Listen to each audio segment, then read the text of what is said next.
এখন থেকে চাইলে কিন্তু আপনি খুব সহজে যে কোনো অ্যাপসের লোগোতে আপনার নিজের ফটোটি সেট করে নিতে পারবেন। তো কিভাবে করবেন স্ক্রিনটাকে লক্ষ্য করুন। আর এমন সব গুরুত্বপূর্ণ ভিডিও পেতে অবশ্যই আমার চ্যানেলটি সাবস্ক্রাইব করবেন এবং পাশে থাকা বেল আইকনটি প্রেস করে দিবেন। আর ফেসবুক থেকে দেখে থাকলে অবশ্যই পেজটি ফলো করে দিবেন। তো চলুন ভিডিওটি শুরু করা যাক। তো এই কাজটি করার জন্য আপনার হাতে থাকা স্মার্টফোন থেকে আপনি সরাসরি চলে যাবেন প্লে স্টোরে। প্লে স্টোরে প্রবেশ করার পরে এখানে সার্চ বারে লিখবেন logo changer apps. Logo changer apps টা লিখে সার্চ করে দিলে আপনাদের এমন একটি লোগো চলে আসবে।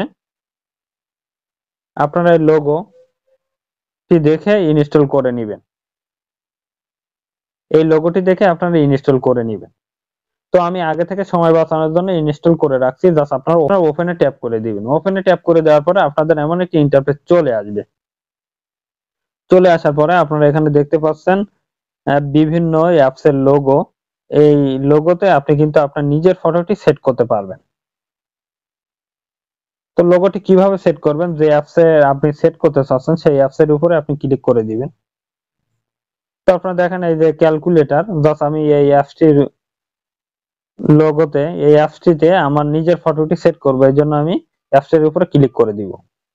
অ্যাপসের উপরে ক্লিক করে দিলেই আপনাদের এমন একটি ইন্টারফেস চলে আসবে। এখানে দেখতে পাচ্ছেন গ্যালারি শো করছে, জাস্ট আপনি গ্যালারিতে ক্লিক করে দিবেন। গ্যালারিতে ক্লিক করে দেওয়ার পরে এই যে এখানে যে কোনো একটা ফটো আপনি চুজ করে নেবেন। তো আমি এই ফটোটি আপনার অ্যাপসে অ্যাড করতে চাচ্ছি, এই জন্য আমি এই ফটোটি সিলেক্ট করে নিব। নেওয়ার পরে এখানে দেখতে পাচ্ছেন টিক মার্ক, এখানে ক্লিক করে দিব। তারপর আপনি ইউজ এখানে ক্লিক করে দিব। তারপর অ্যাড অটোমেটিক্যালি এখানে ক্লিক করে দিব।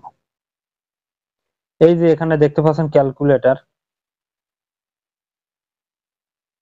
এই যে ক্যালকুলেটর লোগোতে কিন্তু আমার নিজের ফটোটি সেট হয়ে গেছে খুব সহজে। তো আপনি চাইলে কিন্তু এভাবে আপনার নিজের ফটোটি কিন্তু আপনার যে কোনো অ্যাপস এর লোগোতে আপনি কিন্তু সেট করতে পারবেন।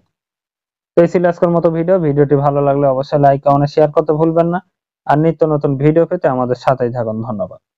দেখা হবে পরবর্তী কোনো এক ভিডিওতে। সে পর্যন্ত সবাই ভালো থাকবেন, সুস্থ থাকবেন। আল্লাহ হাফেজ।